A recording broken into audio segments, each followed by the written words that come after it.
On this edition of Main Street, we'll bring you the sights, the sounds, and the smells of a truly sensational season. Join us in our celebration of the season, won't you? Funding for Main Street was provided by the Corporation for Public Broadcasting and by viewers like you who support quality programs such as Main Street that appear only on public television. Hello and welcome to Main Street. I'm Barbara Deeb. You know, it's that time of year when the hustle and bustle sometimes gets the better of us. It all becomes a blur, and then before you know it, the holiday season is over. Well, on this edition of the program, we're going to slow things down just a little bit and bring you three very different stories that you might have otherwise missed. In our first story, we meet the Beane family, whose Twin Bridges Tree Farm in Bowling Green brings the crisp smell of pine trees and family traditions together to make an unforgettable experience for those who want a live Christmas tree to celebrate the season. Our next stop was Mega Caverns in Louisville and their celebration of the season in a 2 million point light display they call Lights Under Louisville. This former rock quarry has become a thriving home to 14 businesses and a seasonal light display that you may have to see to believe. In our last story, we're taking a step back in time with a trip to the Homeplace in Land Between the Lakes, where Cindy Earls and a staff of re-enactors bring the sights, sounds, and smells of Christmas from the mid-19th century to modern life. Come with us now as we bring you a season of sensation on this edition of Main Street.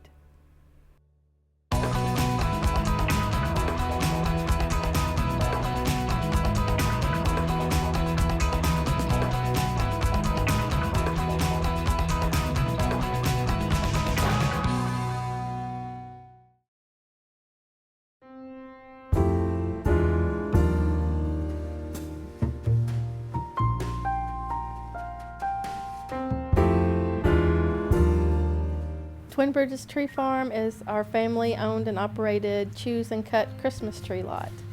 So we grow Christmas trees and people come and pick their very own, and they can cut it down or we can cut it down for them, and then they get a very fresh Christmas tree.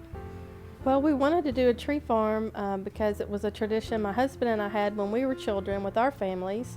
And as our children got older, there was not really anywhere locally to pick your own Christmas tree. And so when we found this property and there was enough acreage to do that, we decided that that would be the best option, and that way we would be providing something we were interested in, but also kind of a gift to the community as well. This Christmas season will be our 6th season to be open to the public, but it takes 7 to 10 years to grow a Christmas tree. So we planted our first trees when we bought the property in 2004. It's kind of grown a lot over the past two or 3 years. First year we started selling trees, we probably sold 20 or 30 trees, and then last year we actually had to shut it down early because we sold, I think, 200 trees in the first 2 or 3 weeks.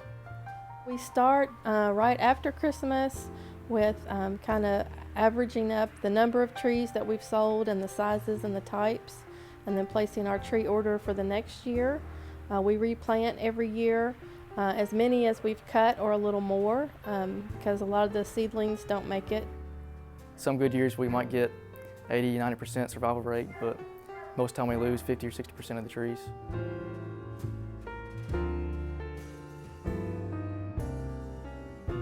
It would kind of be tons of people here at one time, then everybody leaves, and tons of people again, so you kind of never know from day to day who's going to show up and what it's going to be like, but kind of running around cutting trees down and helping people tie trees on top of cars and hoping it'll come off. Really, we prefer to open the day after Thanksgiving and then stay open as long as we can until we sell the number of trees that we think we can without getting into the next year's kind of crop, because we want to make sure we always have a good selection for the next coming year. So we usually have about 3.5 weeks that we can sell trees. Kind of depends on what everybody wants, but we have trees from 1 foot to 15, 20 feet tall. We have white pine Christmas trees, spruce trees, a Norway spruce, and a Scotch pine Christmas tree. So we'll probably be looking at growing different types in the future years, but mainly what we sell now is white pines. We're going to sell wreaths this year. We don't make them here. We're going to have them ordered in. Those will be Fraser fir. And this year we're also going to have balled and burlap trees ready for the customers that want that live tree, but they want to be able to plant it in their yard after the Christmas season's over. I really like the white pine Christmas trees. A lot of people don't like them because they're so big, but I really like big Christmas trees. Take up all the room in the house. We have a lot more Christmas trees in our home now, probably as a result of having the tree farm. I try to put a tree in almost every room that they'll let me put a tree in.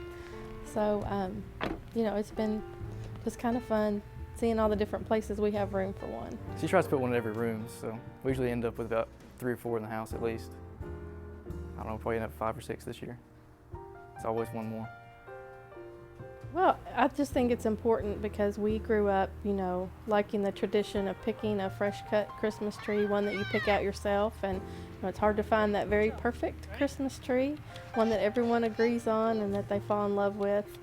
So we're just glad to get to be a part of that and help people build memories into the Christmas season. Yeah, one year we had a family that come out and pick a tree. It took them probably 3 or 4 hours to pick the perfect tree. And they had 2 or 3 little kids with them, and they all took pictures with the tree, and I went back there and helped them cut it down, and all the kids helped drag it up to the car, and we put it on the car, and they were all really happy to find the perfect Christmas tree. And then they leave, and about 30 minutes later he comes back with no tree on top of the car. Said it blew off, and they kind of stopped to go get it, and then another car hit the tree, so there wasn't anything left of it, but they ended up finding another tree, and we got it for them, and I think they were happy again. Overall, I think it's just been a neat experience for us as a family. It's just kind of brought us closer, and you know, we kind of wonder what it will be like when the kids are grown and gone, if we're still going to continue, but I think my husband and I enjoy it enough that we'll continue as long as our health allows us to stick with it. To us, it's been just kind of part of our family story, having the tree farm, and it's been a great teaching tool for the kids over the last 10 years or so, for them to learn all different aspects of the business, and it's been good for them working with the public, and we let them help make decisions and be a part of it, so we hope it's been a good learning experience for them too. A lot about business and hard work and just how things are run, and advertising, dealing with customers, and a lot about business, and just growing up on a tree farm, all the work and stuff that goes into it, planting trees and building things and trying to make things work. I think it's time about getting together with family and making traditions and spending time with each other. Well, of course, it's about celebrating that God gave us the greatest gift in baby Jesus, and I think it's an important time to be with family and build traditions with your family and memories. So it's kind of neat to see how our tree farm is woven into other people's family traditions. There it is. There's our tree. Found it. Which one, that big huge?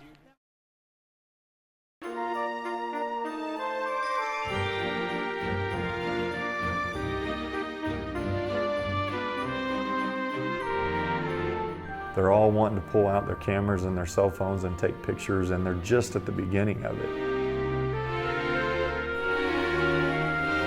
Ralph Rogers in the 1930s started a mining company here in Louisville, and they were mining specifically for Louisville limestone, which is considered to be the strongest limestone in the world. It was a pit mine to begin with, and then they realized that they could go underground, and thus became the Louisville Mega Cavern, which was then purchased in the early 90s by the current owners, who just saw an incredible opportunity, and they bought a 100-acre hole in the ground and have since been developing it. We do spend all year coming up with new ideas. The owners have come up with some just phenomenal activities and stuff to do under here, and that does include the light show.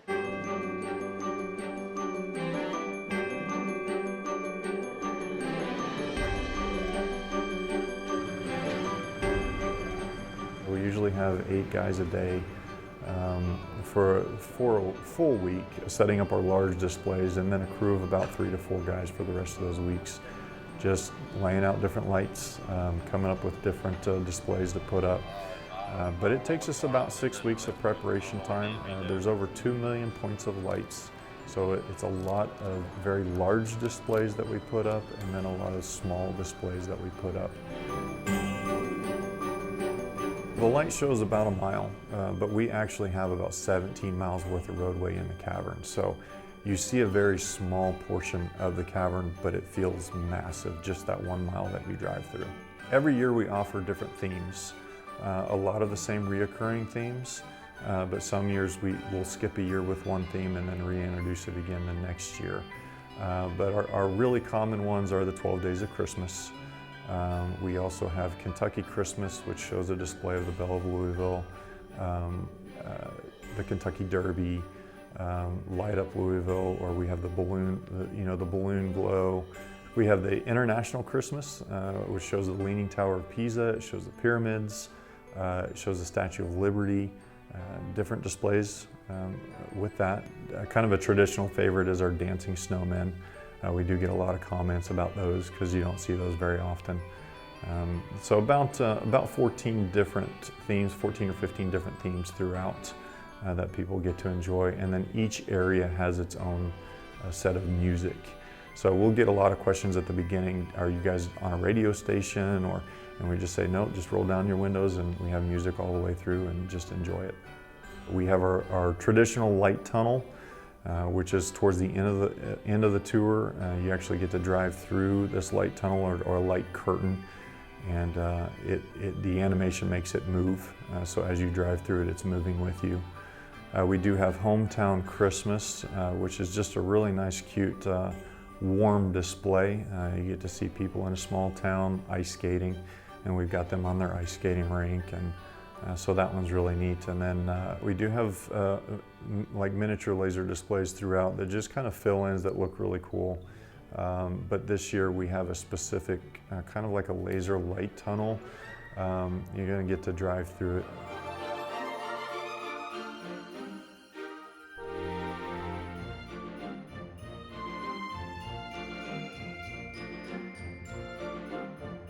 Lights Under Louisville has become very well known here in Louisville.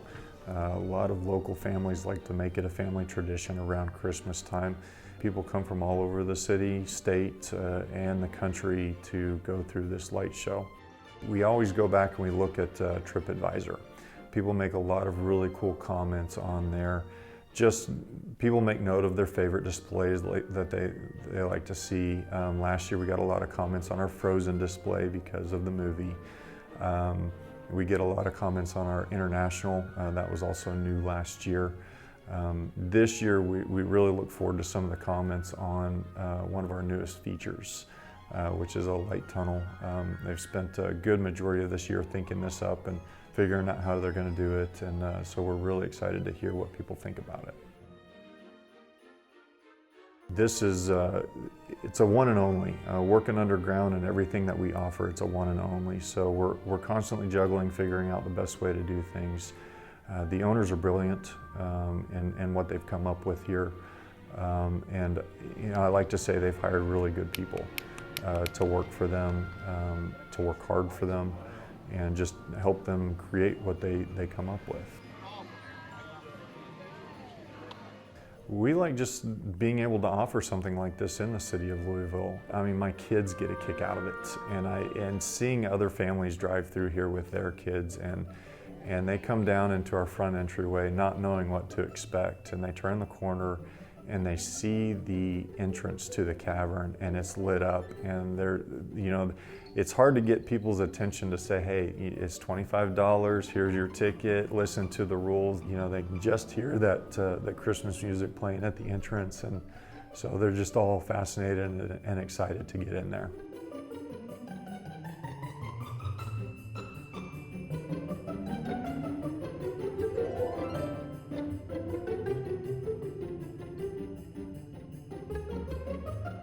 "100% what's next, we kind of never know.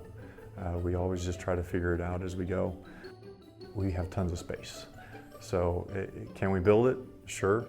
Do we want to build it? We don't know yet, but we'll figure it out.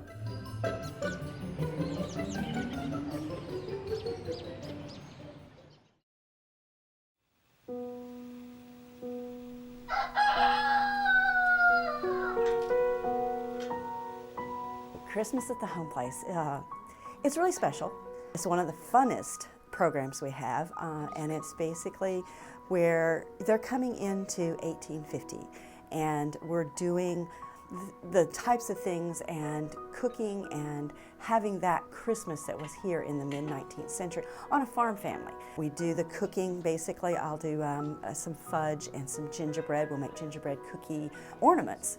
And then basically in this time period, what you're going to do, once you've decorated your tree, the next day you get to eat your ornaments. So it wasn't, you're not using like the ornaments that we do today, the glass ornaments or the sparkly things. You're making them, you're getting to eat them. Christmas at this time was a big holiday, a celebration. And you got things that you weren't going to get the rest of the year. And most of your gifts at this time are going to be ones that you've made, or you can purchase some gifts, but it was more where you're making them. You're making just about everything that you need for that Christmas. And it's going to be something that's special to the person that's getting it because somebody else made it for them. It was a time, it was pretty exciting for Christmas because Christmas was, as we know it today, is pretty much developing in the early 1830s to the mid 1850s, and that's the period that we're talking about. We decorate the whole house using, of course, natural decorations, greens that we find out in the woods, and berries, and even things left over from the garden like okra pods and cotton bowls and things like that. So it's kind of a fun time too. We get to make things that we don't get to make throughout the year, like special sweet treats and cakes and cookies and stuff like that. People tell us all the time how peaceful it is here. And that, to me, goes along so much with Christmas. No matter what you do in preparing for it, the peace and joy that you have of sitting back, enjoying the surprises that are to come, the accomplishments that you've had, and just the anticipation of a magical, special, peaceful day with family and friends. And I think we'll be able to bring a lot of that here. It's different from other living history places. You can come here and there are no ropes, there's no glass to bump into. You can touch and you can smell and you can hear and be immersed in mid-19th century farm life, and that's the greatest. I mean, it's great for me as an interpreter, but then as our visitors come in, we can get them involved in it as well. We portray a middle-class farm and a middle-class farm family, and every day we're doing the chores that they would have done in the season. So today in November, the crops are all finished, so we move all our work inside. And so that's what we do on the farm. So when you come back on the farm, you can come and experience what it was like living back then. But then we also will ask you to help us. So whether it's tasting the applesauce spice cake that just came out of the oven, or giving you some wool or cotton to work with, and we can also let you come help us harvest some of the crops. That's the essence of the 1850s on a farm. You work as a community to complete the big tasks that you have. Well, we work a farm just like a regular 1850s farm here. There's no skits we put on, there's no acting. Whatever work needs to be done for the day is what we do. So we come out, and as a member of the agriculture team here, we make shingles for the buildings, we split fence rails, a lot of animal care, maintenance on fence work, and of course, field work, of course, is a huge part of it, especially in the summertime. We do plowing. So really you come out and whatever work has to be done that day is what you're going to do. And sometimes you don't know what we're going to do until we come out here and see what we have ahead of us. I love the different seasons, so you get to actually be a part of nature. In the spring, when we're out here, you get to see the leaves coming out again and the gardens starting, and then in the summer everything's green and fresh and warm. And then fall comes and it changes again and then slowly transitions into winter. So it's just, I think that's the most enjoyable part. And then also getting to bring the visitors in and help them experience what a farm is like throughout the seasons. I've been coming here since I was 10, maybe even earlier. I'm from around this area, and I have memories of coming through the kitchen and smelling what they're cooking, and coming into the parlor, and they were having a quilting bee, and they allowed me to sit down and quilt even, and take part in it. And I've held those memories for a long time until I finally got to start working here. So it's great that I can turn around and create those experiences for other visitors. And you meet all kinds of people, young and old, that come through, and they teach you things about the lifestyles that they grew up with. A lot of people remember living this way. I love the Homeplace, and I think it's special is because you can be part of the history. Anyone that comes in, you can walk in, you can smell the smells of the past. You can touch things and feel things. The rugs on the floor, the furniture that we have, all this was made by the staff over the last 37 years, the history of the Homeplace. So I think that's pretty good testament to the craftsmanship. So not only do we do that, but we preserve those heritage trades and crafts of the time. I've had a lot of people have said, oh, I hate history, but once they've come here and seen the magic of it. Yesterday we had a couple from Wisconsin, and we had a Christmas tea, so they got to sample some real chocolate. Chocolate was hot chocolate back then, and we saved it. It was pretty expensive, but we saved it for our Christmas program. And they loved it, and they said that they were going to move down just so they could come to the Homeplace. So it's a magical place. It captures people's heart. It's a lot of fun. Bring your kids. It brings back memories for a lot of adults, but it creates a new experience for children with their parents or their grandparents. I mean, you know, it is something that you can enjoy and just get outside, and it's just a really emotional, to me, experience. And I think it's just great that families could come out and enjoy that, because it's so much where you don't have that opportunity. There's a lot of places to go that are nice, but you have all the lights. Here we don't have the lights. We have a down-to-earth family experience, and I think that's important.